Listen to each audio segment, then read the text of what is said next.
Hi, my name is Bones Rodriguez, and I have an idea to share with you. It might seem that there are a lot of differences between the rich, the poor, and the middle class, but what if I told you that there was only one idea that the rich use that the other two do not that makes all the difference? It's so simple but so important that when I finally understood it, it changed my life forever. I'm going to open your eyes and show you exactly what I mean, and you'll see why the rich get richer, the poor get poorer, and the middle class are getting squeezed out. It's not about what they do, but what they buy. I want to make this as simple as I can, but to start, I want to give you a few definitions of four important words. When I first heard these, I thought I knew them, but it turns out I was wrong. The words are income, which means money you bring in, expenses, which means money you spend. These two words are used by the rich, the poor, and the middle class, but it's these next two that I thought I knew but blew my mind. Liabilities, which means something that costs you, and finally the biggie, assets, which I'm going to define as something that pays you. Before, I thought an asset was something you own, like a house, a car, or something expensive. But the rich have a different definition of assets, and this is the one we'll be working with. Something that pays you. Usually, people call their house an asset, and if you ask an accountant, they'll tell you it is. But if you use these definitions, it can also be a liability, right? A house you own but live in costs you money, so it's a liability. But a house that you rent to other people and make money from is an asset. So, a quick review. Income is money you make, expenses is money you spend, liabilities cost you money, and assets pay you money. So, I mentioned that there was a simple idea that separated the rich, the poor, and the middle class, and it's all wrapped up in what they do with their money when they get paid.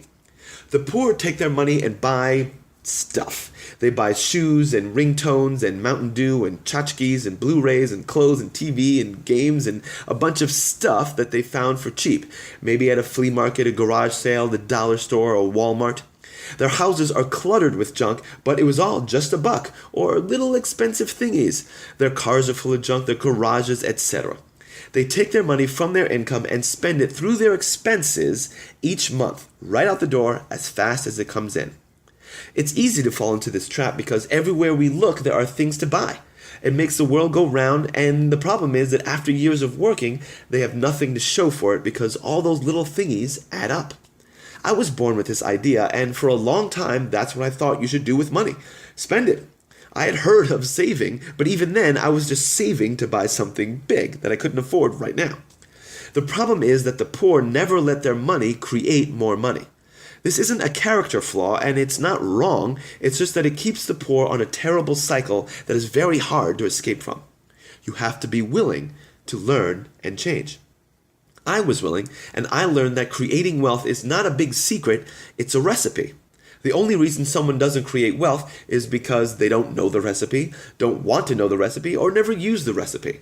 I have never baked cupcakes because I never learned, I never had the recipe, and I never tried to bake them. It's not enough to get the recipe, you actually have to cook. So let's talk about the middle class now. Some people in the middle class think they are rich because they might make a good salary at a good job. Maybe they make a six-figure income, but what they buy with that money is what keeps them stuck in the middle class. Instead of buying little inexpensive thingies, the middle class buy liabilities. Remember, I said that a liability is something that costs you. Well, the middle class buy things like big houses and nice cars and vacations and pay for them on a credit card that they pay for every month. Each month is a new thing, but it just adds a little bit to the monthly bills or expenses. For example, let's say someone in the middle class makes $15,000 a month. They pay their monthly expenses like the mortgage or rent on a fancy apartment, and food and lifestyle with $7,000, but then a car costs them $7,000 down and a few hundred a month, then a watch that costs a little bit more per month, a vacation that costs a little bit more per month, etc., until they are living on the credit cards that they pay a small part of every month. After a while, their monthly debts catch up to their monthly income, and then they are trapped with what I've heard called golden shackles.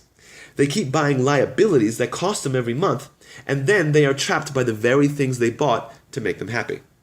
Now they're stressed out because they have to make more money next year for the kids' schools or the next vacation or whatever, and they put those liabilities on credit.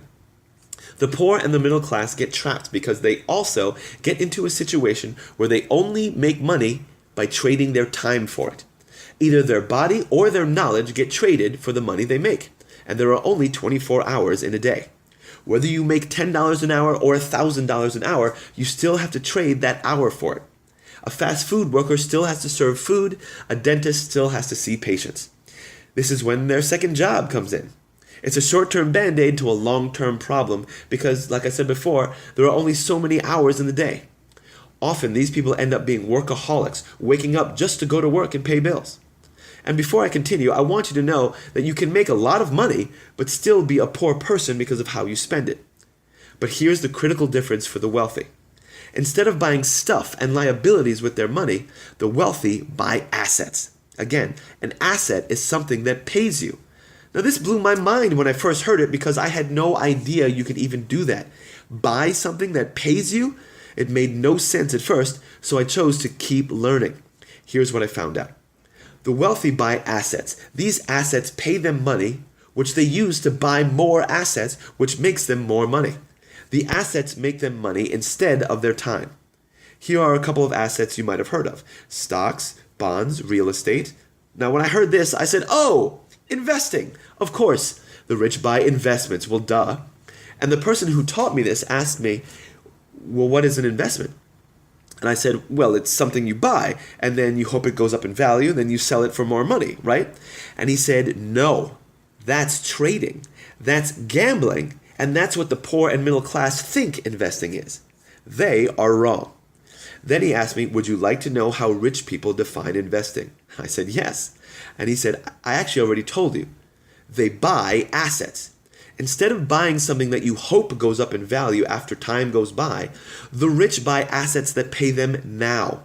You see, they buy stocks that pay a dividend now. It pays them money every month. They buy bonds that pay them every month. They buy real estate that pays them every month. Like I said before, not a house that you live in, hoping it goes up in value in 10 years, but a house that you rent out now to people who pay you every month. But there were two other kinds of assets that I want to talk about now.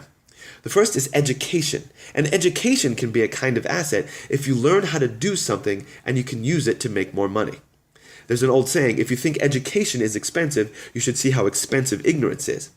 But where the rich really make their difference is when they buy or create an asset that is a business, especially a business that can create passive income. When you can build up a business to where it pays you even after you stop working in it, then you have a true asset. It's what the real wealthy people do, and it doesn't have to be some multinational corporation. A great example of this kind of business is a simple vending machine. If you have a vending machine in a place with a lot of traffic, then people come and buy candy, and you just collect the money. Sure, you might pay for the candy and pay for someone else to restock it, but all you do is get the machine and get the money, and then buy another machine, and then get the money and buy another machine over and over. Warren Buffett did this with old pinball machines, and now he's one of the wealthiest people on the planet. He started with pinball machines, but now he buys big businesses that pay him monthly. Same recipe, different ingredients. If you, like me, feel excited now that you've learned this, and here's where you come in. Years ago, I came across these ideas when I was working a day job. I'm an actor, and you've seen me on TV now, but back then I was just working to pay the bills. I got jobs answering phones, temping, whatever, doing things just for money so I could pay bills on the liabilities and stuff that I had bought. Then someone shared these ideas with me, and I wanted a change enough that I chose to keep learning. Now things are entirely different. I spend my time doing what I want to do. I've been on TV, I've written books, and I decided to take action when I had the chance to build a passive income business online. An online asset. Kind of like an online vending machine, if that makes sense. I took some of that money I made from that asset and bought more assets in the form of education so I could learn more and take more action and build more online vending machines. I started telling people about what I had learned, but I found that you can't understand any of this stuff unless you're really looking for a solution, you're open to hearing one, and feel excited about the idea now.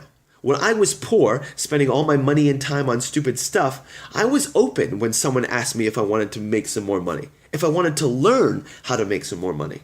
I answered a very hype-filled ad and was willing to research, take action, and it changed my life forever. So on the next page is a passive income business asset that I use to make money with. Now remember, the poor buy stuff, the middle class buy liabilities, and the wealthy buy assets.